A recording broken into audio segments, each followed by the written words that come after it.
Greetings, friends.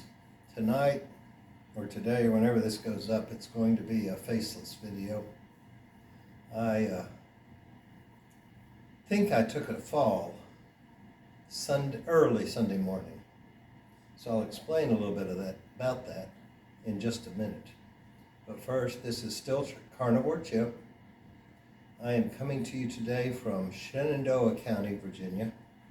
I made one of these yesterday off the deck outside the master bedroom looking at the creek, but I got a little more information today on what I think happened, so I'm glad that I didn't publish that yet.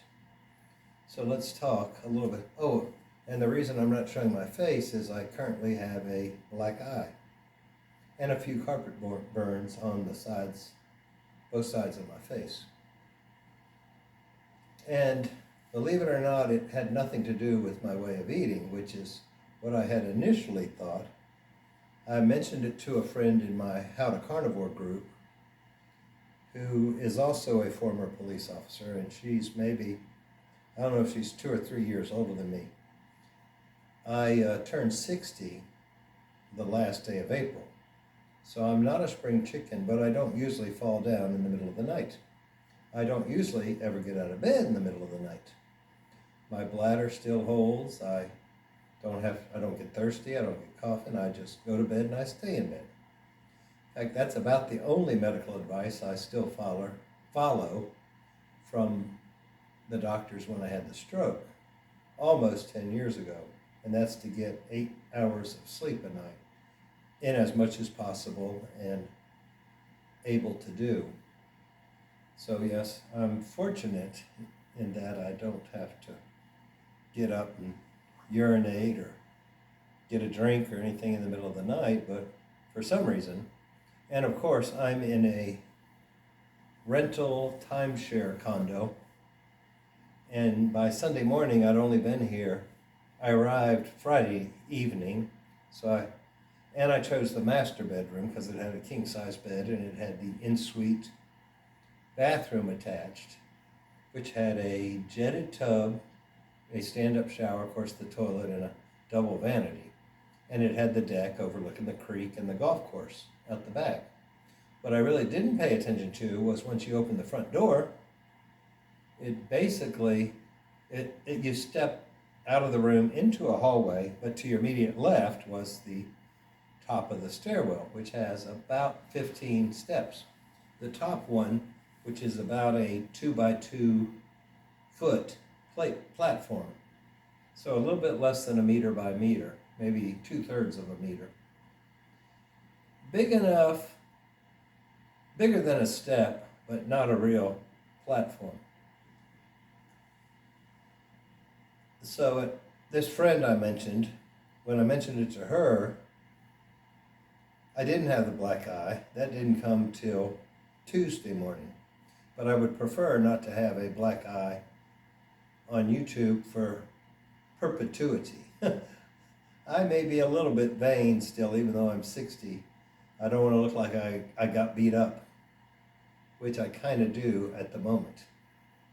But I mentioned it to her, and she said that before she was carnivore, she would basically faint and fall down steps or whatever, and she'd have carpet burns, and she didn't remember any of it. Well, same scenario as I had. This is what I remember that night, and what my devices are reporting as data afterwards. What I remember is I thought I had gone to bed as usual, which would have been sometime between 9 and 11 p.m. I don't usually set clocks anymore, or alarms anymore, because I don't really have to wake up at any given time. But at about 5:40 a.m. Sunday morning, I'm in this king-size bed, and I'm pretty sure the lamp beside me is on, and I'm looking at my laptop. And now whether this was reality or a dream, I can't tell you. But I thought, I wonder what time it is. So I looked at I scrolled down and got the time to come up on the laptop, and it said something like 5:42 a.m. I'm like, I am never up at 5:40 a.m. Have I been up all night? I don't know. I don't feel like I've been up all night. But anyway, I could see through around the blackout curtains and the draw curtain for the sliding door that the sun was starting to come up and light was starting to come around. Or it may have been the moon, but I assumed it was the sun. I said, well, you need to go to bed, young man. I ain't young anymore, though. And so I put the laptop back on the charger, cut the light off, and went to bed. Well, if I don't check my sleep tracker, eventually some point in the day it will ding me. And it did, and it said that I was asleep from whatever time I went to bed till 4:30 in the morning, which was like 6.5 hours, or 5.5, I don't really remember. So I assume I went to bed at like 10 o'clock till 4:30 would be 6.5. Anyway, I was in bed for a significant amount of time, and 5:40 was not included in it. So best I can tell is I woke up around 4:30, and I went, something woke me up. And I will say that the windows here they may be double pane, but they don't have any gas in the middle of them, because I can hear the birds chirping when the sun comes up, I can hear the rain falling, and I can hear the creek out back with all the windows closed and locked and the doors closed and locked and all that. So it's very possible I heard something and went to quote unquote investigate it. And I probably thought I was still at the house sit in Winchester, where I went out of the bedroom. There was a bathroom to my left, and then I had to pass 2 additional rooms before I got to the top of the steps. But I must have stepped out, maybe fainted or tripped or something, and both knees have, actually the left knee has a couple of carpet burns, and the right calf has a carpet burn. Beside my right eye, a little bit up on the forehead, is a carpet burn, and the left has one up there and further down. And my left shoulder has a carpet burn, which I had noticed some of those before I went to bed at 5:40, and I said, something must have fallen somewhere. To this day, I have no recollection of it, so that makes me think I may have fainted and or passed out, whatever term you want to use, when I got to the top of the steps. So I probably just kind of like landed on my knees in the hall and then face dived onto the 2x2 platform and maybe slid down a couple of steps.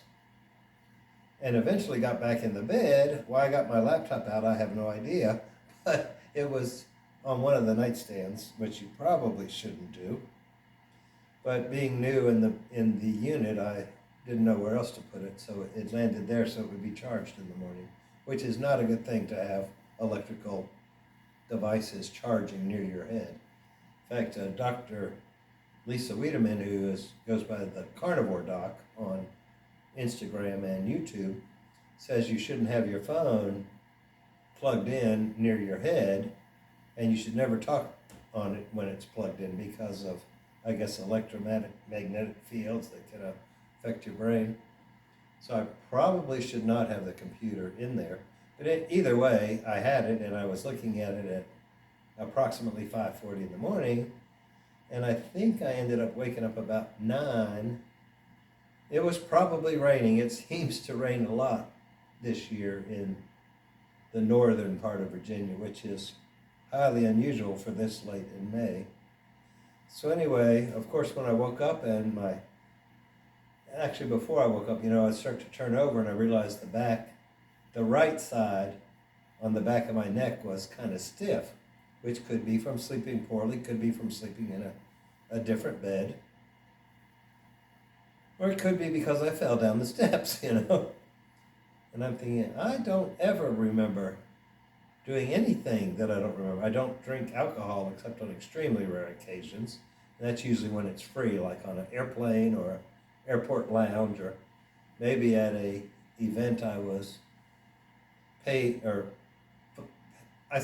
be at, like a photographer. But I never drank when I was working. But some of them were in hotels, and I'd spend the night or 2 or 3. and they'd have a social afterwards. So I'm, I'm sure many of you are looking at this for the first time. I am a very frugal person, and alcohol is expensive, so I don't generally buy it on my own. Sometimes I do, but it's extremely rare, and no, I was not drinking that night. So this friend in Alaska told me that it was her. She was a canine police officer for the federal government, and one of the other canine handlers happened to be around her one time when she had an incident. He checked her blood glucose and saw that it had dropped drastically and was very low, which that is a logical explanation, but that I eat carnivore, I cannot to this day figure out how my blood glucose could have gone low, but I was going with that theory until today. I remembered I refilled a prescription that Dr. Mabry prescribed for me over 3 years ago, and I still have some of that first batch. Yes, of course they're expired. And I think I mentioned it in another video, but I know everybody doesn't watch every video. It's a pill called propranolol.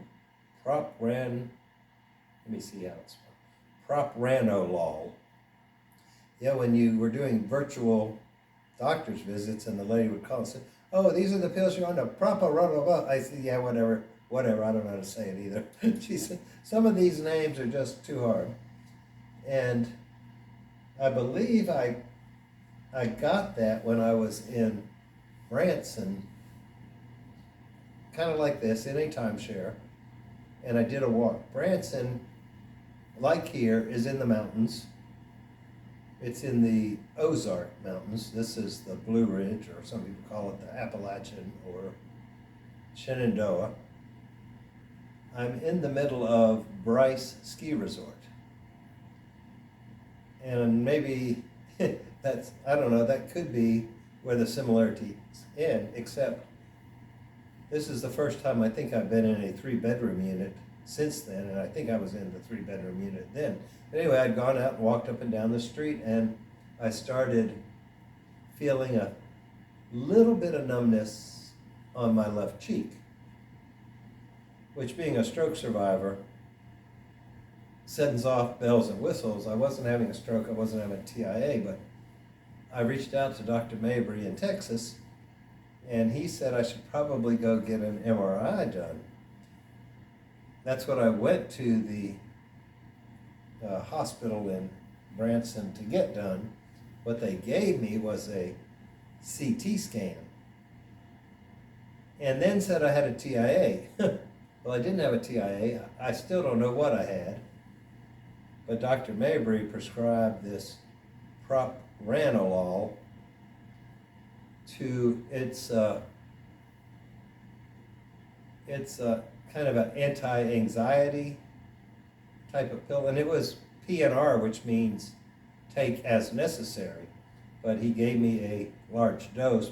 I asked him to, because my insurance would send 3 months worth, and I think he gave it 270 pills, so I could take up to 3 a day. And I didn't use it much. Obviously, I still have some after 3 years, and I never used the refill, so I had to have it refilled here recently, because it does come in handy. You know, once you get a little anxious, you can take one. But what I've learned since then is that I believe it's a cortisol blocker, and I believe it also lowers your heart rate, which I've just recently learned. So sometimes I take them before I go to bed, and I often also take a Benadryl before I go to bed. But what I found out today in searching side effects of propranolol, which almost nobody is on, I don't think. It's a very, very tiny pill. It's like 10 milligrams. And I know I talked to Dr. Mabry about it again later, who was my PCP and also eats the carnivore way of eating. And he said, well, you know, there's no overdose of it. You basically can't take an overdose of it, which may or may not be accurate, since I have since learned that it does slow down your heart rate. And I read something today that said that was, one of the benefits of it. And that's one way, I guess, it reduces anxiety. But I was reading, I don't even know what this was, but I took a copy of it and I sent it to my friend in Alaska, who was the former police officer. And I'll read it to you. It says, propranolol will add to the effects of alcohol or other central nervous systems depressants, CNS. CNS depressants are medicines that slow down the nervous system and may cause drowsiness. Some examples of CNS depressants are antihistamines, or medicine for hay fever, allergy, or colds, which is what Benadryl is, or at least that's what it is an antihistamine, and it does sometimes help me go to sleep. I learned that trick when I was working evening shift with the PD in Texas. One of the other guys took like four a night to go to sleep, and I have taken up to 4 some nights. I've learned that it can have some bad effects, so I'm trying to back off on it. But this particular night, which would have been Saturday night, I believe I took a propranolol and at least 1 Benadryl, maybe 2. So I don't think it was a drop in blood glucose. I think it was mixing 2 pills that shouldn't, or 2 types of pills that shouldn't be taken together. Why I got up and why I fell down the steps, I don't know. I'm fine, I just don't want to put my face on camera, but I had to get a video up, so I might as well be transparent with you. And if I haven't said already, I'm Carnivore Chip. This channel is now called Carnivore Chip. There should be a red, white, and blue circle in the lower left-hand corner, I think you can hit if you want to subscribe. I'd appreciate a like if you boot the like button to help the algorithm know that somebody's actually watching this video. And if you're in the mood, please leave me a comment down below. I don't like to do faceless videos. I'm kind of known for doing fireside chats. So I am sitting by this electric fireplace, and I am chatting, but you're only seeing the fireplace tonight. And that just goes to show why I continue to learn about this way of eating, about my body, and about what goes in it. Because you can simply and honestly make a mistake that has bad consequences. I think I mentioned in another video, and I haven't gotten the full video made yet, but I have been gaining skeletal muscle mass by eating mainly meat and working out very minimally. And in the book Body by Science, Dr. McGuff goes into the history of how the high intensity training, low and slow weightlifting technique was developed. And it was one of the state universities in Florida was asked to develop or study a way that older ladies with osteopenia could lift weights without fracturing their bones. And what was determined was if you have brittle bones and you fall, it's not necessarily the brittle bone that causes the break, it's the lack of muscles you have, skeletal muscles you have around it, because you don't have enough padding. Yes, brittle bones can be broken, as some of these TV commercials show nowadays, but this Body by Science or high intensity training was developed to build up the skeletal muscle mass, and I have done that now for about 2 years. You do it once a week for 15 minutes, and then you recover for a week. And it's not like you're exhausted or you don't even sweat in the workout, but the way it's done, it gets so deep into your muscles. You can do more workouts in the week, they just don't do you any additional good. So I've been doing that for a couple of years now, and since I didn't break anything when I fell, I'm thinking, well, maybe having that extra 6 pounds of skeletal muscle was a good benefit.